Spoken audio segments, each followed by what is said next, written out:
taxi jusqu'à te positionner. Que Jésus-Christ soit devant toi. Par exemple, Jésus-Christ était derrière moi, je ne le connaissais pas. Mais maintenant, comme je vais marcher avec lui, parce qu'il me dit de le suivre, je vais faire mon taxi aussi. Si Jésus-Christ est derrière moi, qu'est-ce que je vais faire? Je vais faire le taxi, tourner, me positionner, que lui maintenant soit devant moi. C'est alors que le décollage va commencer dans ta vie. Amen. Ta vie, aussi longtemps, un avion n'a pas pris la position du décollage, il ne va pas monter. Amen. C'est comme ça aussi la vie chrétienne. Ta vie chrétienne ne décolle pas parce que tu n'as pas encore changé de position pour avoir la position qui va te permettre de t'élever. Dieu veut te bénir, mais ce qui fait défaut, tu n'as pas encore pris une bonne position pour que Dieu puisse t'élever. C'est là que ça commence, la marche chrétienne. Ah, j'aime l'église là. Amen, amen. Nulle part ailleurs. C'est seulement à la compagnie. Donc, il faut maintenant que tu puisses prendre ta position de décollage. Amen. Maintenant, après avoir pris la position de décollage, c'est ça qui fait que pour que tu puisses décoller, prendre cette position-là, c'est sortir de tout ce que tu étais, sortir du péché, abandonner la vie de péché, abandonner ce que tu faisais hier, tourner, donner le dos à cela pour que Jésus-Christ soit devant toi. Come on, tiens-toi là. Elle, c'est Jésus-Christ. Moi, je marchais, je faisais tout ce que je voulais. Je faisais ma vie. Mais maintenant, lui, quand il me dit, suis-moi, pour que je commence à marcher avec Jésus-Christ, la première des choses que j'ai fait, là c'était tout ce que je voulais faire. Maintenant il faudrait que je puisse tourner les dos à cela pour que lui soit devant moi et que moi je commence à le suivre. Amen. Amen. Amen. Amen. Amen, hein? Amen. Maintenant c'est là que se trouve ton problème. Jésus-Christ est là, toi tu es là, il te dit suis-moi. Jésus-Christ va là-bas, toi tu vas dans le sens opposé. Je ne vois rien depuis que j'ai donné ma vie à Dieu. Je ne vois que du noir. Mais tu vois du noir.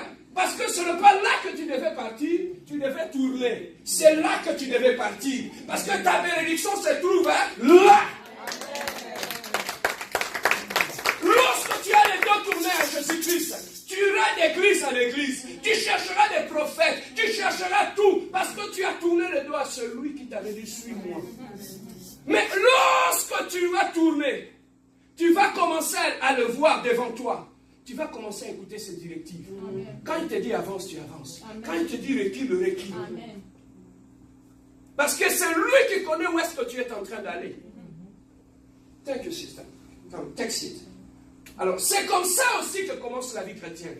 Alors, lorsque l'avion prend la position du décollage, après, qu'est-ce qui va arriver? Il va commencer à aller petit à petit, à prendre de vitesse, jusqu'à atteindre la vitesse du décollage. Et c'est à ce moment-là qu'il va quitter le sol.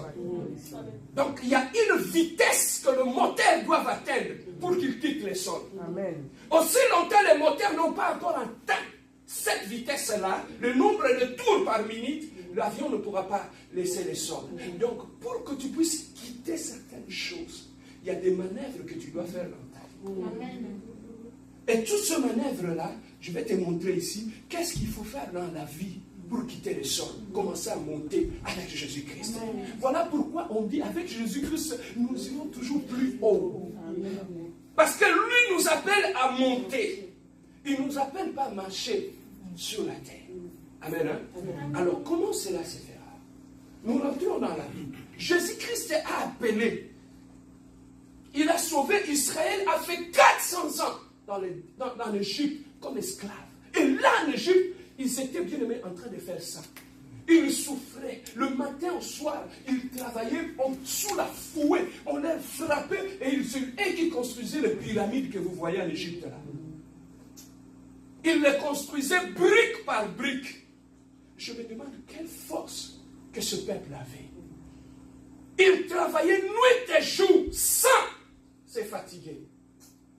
Mais la Bible nous dit, pendant que ces gens-là, qu'on maltraitait, qu'on prenait comme esclaves, travaillaient pour les Égyptiens, la Bible nous dit curieusement,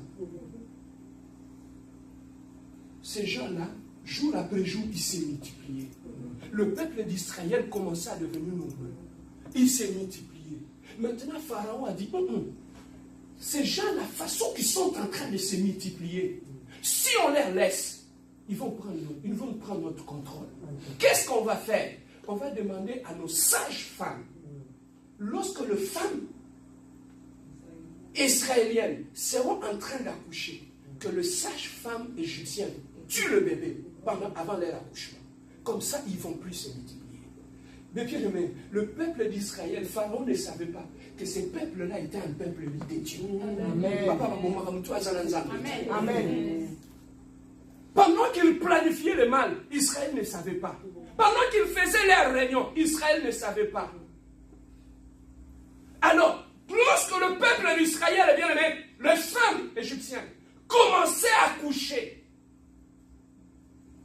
Vous savez, quand vous allez à la maternité, il faut attendre que, quand tu commences à faire du travail, on appelle l'infirmière. Viens. La femme, les contractions ont commencé, ça a commencé à accélérer. Il faut que la sage-femme soit là pour aider la femme à accoucher. Mais maintenant, qu'est-ce qui se passe? Voilà comment Dieu fait les choses. Pour ne pas laisser ces sages-femmes tuer les bébés israéliens, ces femmes accouchaient avant même que la sage-femme entre dans la salle. Et voilà comment Dieu était en train de les dévancer. Bien aimé, lorsque tu as Dieu dans ta vie, quel que soit le nombre de réunions que les ennemis peuvent faire pour te couler, peuvent te faire du mal. Voilà pourquoi moi je dis, celui qui a Dieu, I don't care. Même si vous faites des réunions, vous citez mon nom, ce n'est pas mon problème. Amen. Moi j'ai un Dieu d'alliance. J'ai un Dieu d'alliance. C'est l'alliance qui me protège. Ce n'est pas un homme, c'est l'alliance que je fais avec Dieu. Pendant que les hommes criaient, venez, la femme va accoucher. La sage-femme dit, viens, on va aller tuer les bébés. Avant même qu'ils entrent dans la salle, le bébé est déjà en train de jouer. Et la sage-femme dit, il n'y a pas moyen de la tuer. Parce que le bébé est déjà sorti. Voilà comment Dieu va dévancer tes ennemis. Ils vont faire de plans pour te faire du mal. Mais Dieu va les confondre. Dieu va les confondre. Et ces bébés naissaient. Maintenant, le peuple d'Israël, il travaillait, il ne se fatiguait pas. Il ne se fatiguait pas, ces gens-là, ils étaient forts. On dit, mais pourquoi ces gens ne se fatiguent pas? Vous savez qu'est-ce qui s'est passé? Les Israéliens, après avoir travaillé toute la journée, ils étaient maganés, fatigués. Quand ils rentraient chez eux à la maison, ils trouvaient leurs femmes étaient à la maison. Et les femmes israéliennes prenaient soin de leur mari. Il prend soin du mari. Toute la fatigue avec laquelle il est venu, abattu, découragé, lorsqu'il tombe dans le bras de sa femme, la femme le transmet une force. Et le lendemain, il trouve de l'énergie, il revient au travail. Amen. Quand tu as une bonne femme chez toi à la maison, tu peux revenir à la maison abattu. Mais la femme va te dire, papa, ne te décourage pas, on a Dieu. Amen. Quand tu as une femme qui croit en Dieu, une femme de foi, tu peux être abattu et perdu. C'est elle qui va réveiller ta foi. Amen. Même si on l'insulte dehors, il dit, papa, même si t'insultes dehors, moi ta femme, je crois en toi. Amen. Que tu es un homme intelligent, que tu es un homme fort, que tu es... Vous savez, quand ta femme te booste là, tu redeviens fort. Mais quand à la maison, tu as une femme qui te rabaisse, attends un peu mon bal, tu n'es rien. Là-bas dehors, on t'a lâché des flèches. Tu rentres chez toi à la maison, au lieu de trouver le réconfort, on t'assomme encore. C'est ça que tu vas voir. Le tonton, il était bien, il s'habillait bien. Directement, il commence à voir là-bas. Les cheveux bas, il perd les cheveux sur la tête, il vieillissement accéléré et prolongé et profond. Pourquoi? Parce qu'elle a une personne à la maison. C'est une machine d'accélération et de vieillissement.